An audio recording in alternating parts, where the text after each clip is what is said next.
Hello, this is Jessica Bieber with my principles for effective teaching and what I think effective teachers need in their classrooms.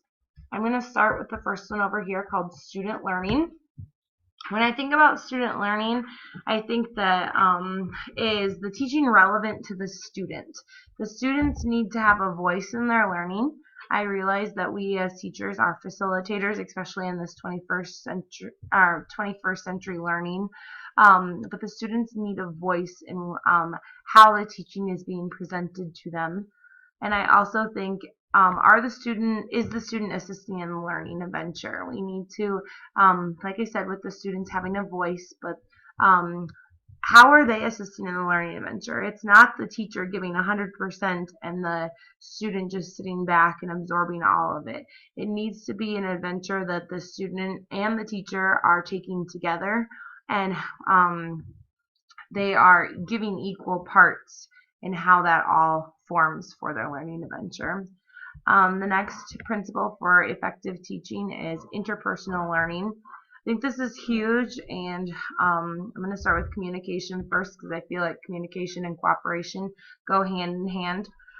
Student and communication, that also goes with the student learning, is how are you asking students for what they're learning? I think project-based learning is huge in this communication aspect.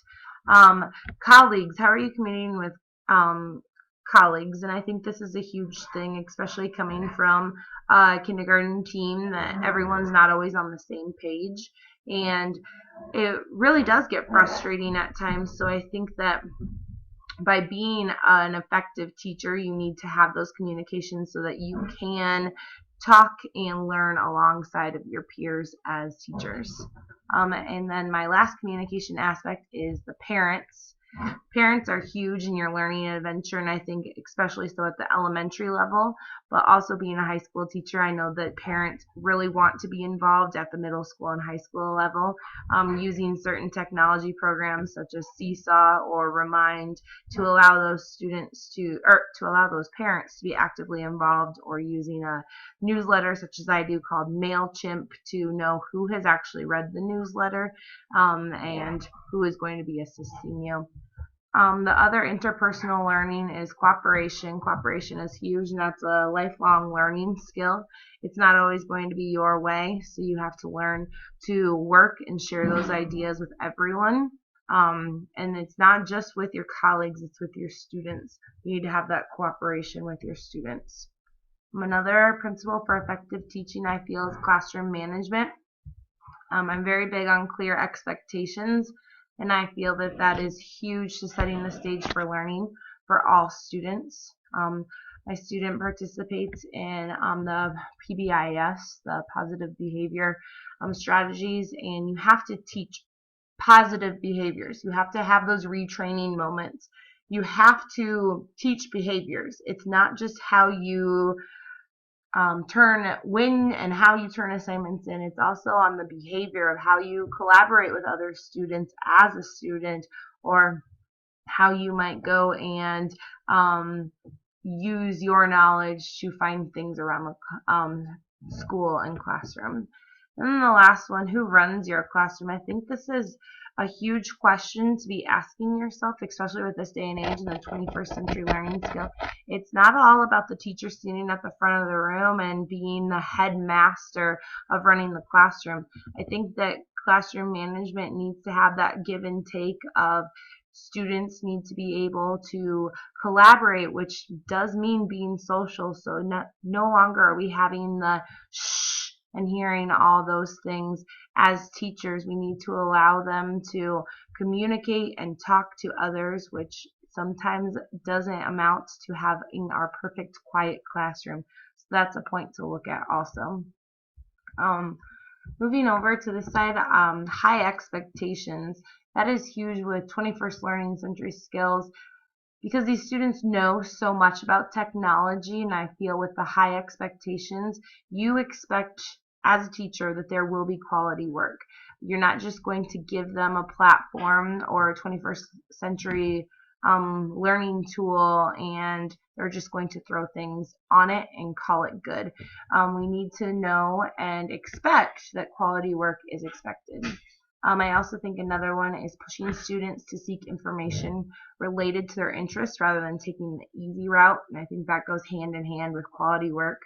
Students need to be pushed.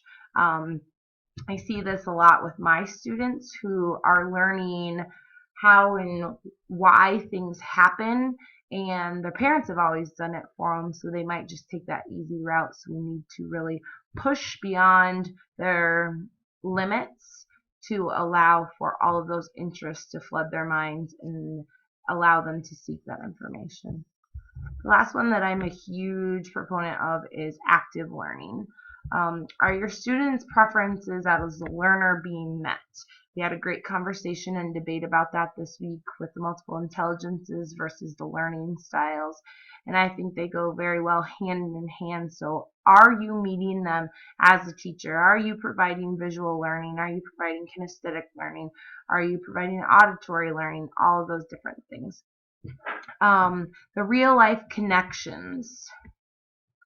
By not making connections to the real life, you're setting students up for a big reality check once they enter the real world. So if we can create those real life connections to being able to participate in collaboration across the state or across the country with other students and getting other peers' perspectives on things rather than just their own or the teacher, that is huge. Opportunities to apply rather than just use on a test. Application is huge in the 21st century learning, and I think that with this active learning, you as a teacher need to allow for these opportunities to happen. Yes, they take a lot longer to set up and organize, but you are benefiting your students so much more in the longer run. And then the last one that I think is huge is the discussions. It goes along with the collaboration, communication, cooperation. Discussions are huge, and I think that's where a lot of our students are learning the most, is being able to socialize and talk with other people to create, well, I've had this experience and I can relate it to this, and then each one can build off of that, which I think is huge. Granted, there are so many principles for effective teaching, but I think that these would be the top 5 that I would want a student teacher or anyone that is needing some principles to look at first. And like you can see, they can easily stem out upon themselves or intertwine, which I think is the beauty of our teaching profession.